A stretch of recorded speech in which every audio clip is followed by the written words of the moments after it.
Assalamu alaikum everyone. I'm Shawmiya Fazeel. இன்னைக்கு நாம ஒரு டிஃப்ரெண்ட்டான வீடியோவில் தான்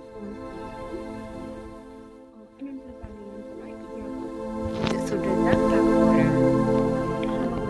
இன்றைக்கி வந்து அரிசிமா, அதாவது நார்மலாக ஷாப்ஸ்லாம் விற்கிறாங்க தானே, அந்த அரிசிமாவால் இடியாப்பம் எப்படி மிச்சம் ஈஸியாக செஞ்செடுக்கிறது அப்படின்னு சொல்லி பார்க்க போகிறேன்.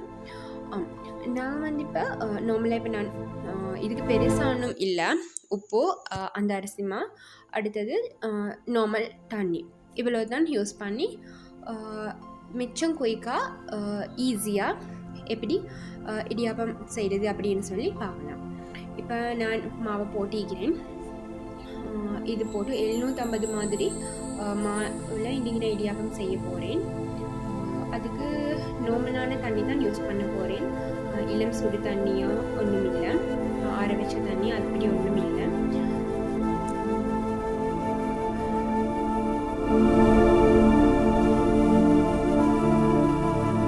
அதுக்கு தேவையான அளவு உப்பு போட்டுக்கொள்கிறேன்.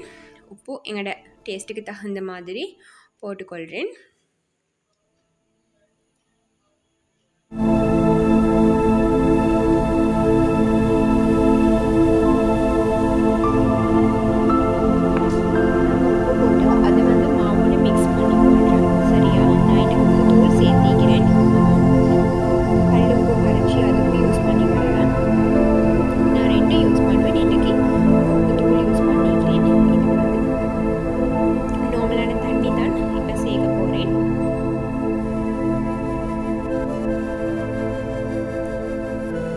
மெஷர்மெண்ட் எதுவும் பெருசாக இல்லை, நார்மலாக எங்களுக்கு வெள்ளம்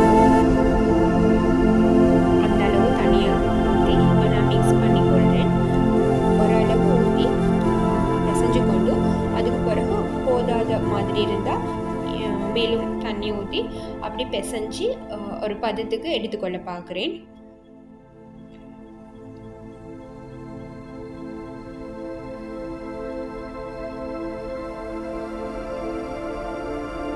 இப்போ எனக்கு கையில் ஒட்டாத அளவுக்கு பாருங்கள், நீங்கள் கையில் ஒட்டுது இல்லை. நான் ஆயில் யூஸ் பண்ணியில் இந்த மாவு பிணைஞ்சேன். சம்டைம் சில பேர் வந்து ஆயில் கொஞ்சம் ஒரு 1 டேபிள் ஸ்பூன் மாதிரி போட்டு ஆயில் யூஸ் பண்ணி தண்ணியோட கலந்து மாவு பிசைவாங்க. ஆனால் நான் இன்றைக்கி ஆயில் யூஸ் பண்ணல, தட்டுகளுக்கும் ஆயில் பூசலை. மாவுக்கு ஆயில் போட்டு செய்கிறது, அடுத்தது வந்து தட்டுகளுக்கு ஆயில் போட்டு செய்கிறதும் ஈக்கிறேன். ஆனால் நான் இன்றைக்கி ஆயில் யூஸ் பண்ணாமல் தான் இடியாப்பம் செய்கிறேன். தேவையான அளவு அதே ஸ்பூனால் எடுத்து இடியாப்பொருளுக்கு போட்டுக்கொண்டு கைக்கு லேஸான மாதிரி தான் இன்றைக்கி வந்து இந்த மாவை பிசைஞ்சு வச்சுக்கிறேன். மிச்சம் டஃப்பாக இருந்தால் ஊற்றுறதுக்கு வந்து கஷ்டமாயிருக்கும். உங்களுக்கு பார்க்கலும் மிச்சம் ஈஸியாக தான் நான் இடியாப்பம் புழிஞ்சு கொண்டிருக்கிறேன்.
இப்போ நான் தண்ணி ஊற்றிக்கொள்கிறேன். ரைஸ் குக்கரில் தான் இன்றைக்கி இடியாப்பம் சுடுறேன்.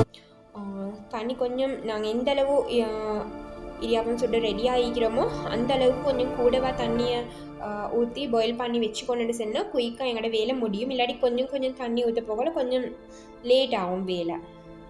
இனி ரைஸ் குக்கரில் வரும் ஸ்டீம்பர், அதிலேயே நான் அடுக்கி இடியாப்ப தட்டுக்களை அடுக்கி இடியாப்பத்தை ரெடி பண்ணி எடுக்க தான் போகிறேன். ஒவ்வொருத்தர் ஒவ்வொரு மாதிரி அதை அடுக்குவாங்க.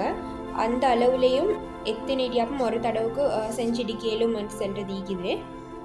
நான் இந்த முறையில் அடுக்கிறேன். எப்படி அடிக்கினாலும் பிரச்சனை இல்லை.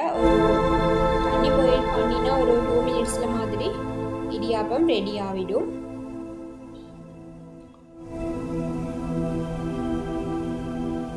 தண்ணி கொதிக்குது, நான் வச்சிட்டேன்.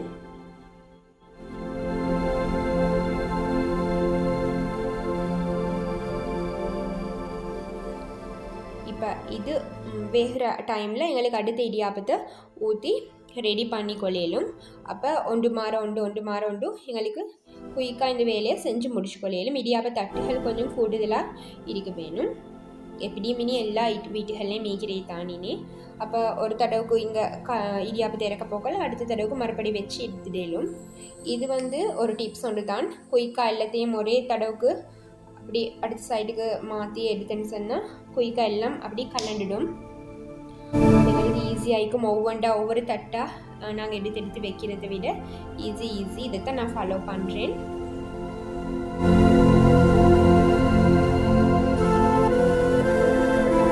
இப்போ பாருங்கள், தட்டிலையும் ஒட்டாமல் எப்படி குயிக்காக எப்படி லேஸாக ஒவ்வொன்றும் கலண்டு வருவது. பிஞ்சு படுவது இல்லை, ஒட்டுப்படுவது இல்லை, ஈஸியாகவே வருவது. பார்த்துக்கொள்ளையிலும் அவளுக்கு ஈஸியாக இருக்குது. நான் இன்றைக்கி பிளாஸ்டிக் தட்டுகள் தான் யூஸ் பண்ணிக்கிறேன். ஆனால் பெரும்புகளால் செஞ்ச தட்டு தான் மிச்சம் ஹெல்த்தியாக ஆகிக்கும்.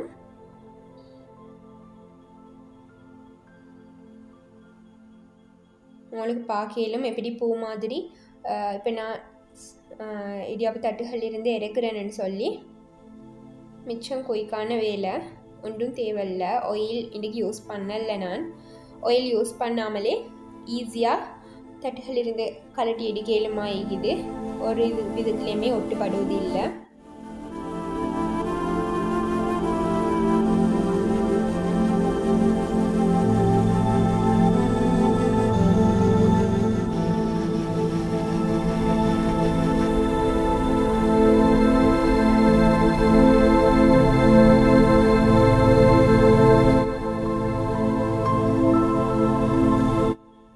நான் ஹாட் பாட்டில் வச்சுக்கிறேன், கொஞ்சம் சூடாக சாப்பிடுவோம்னு சொல்லி.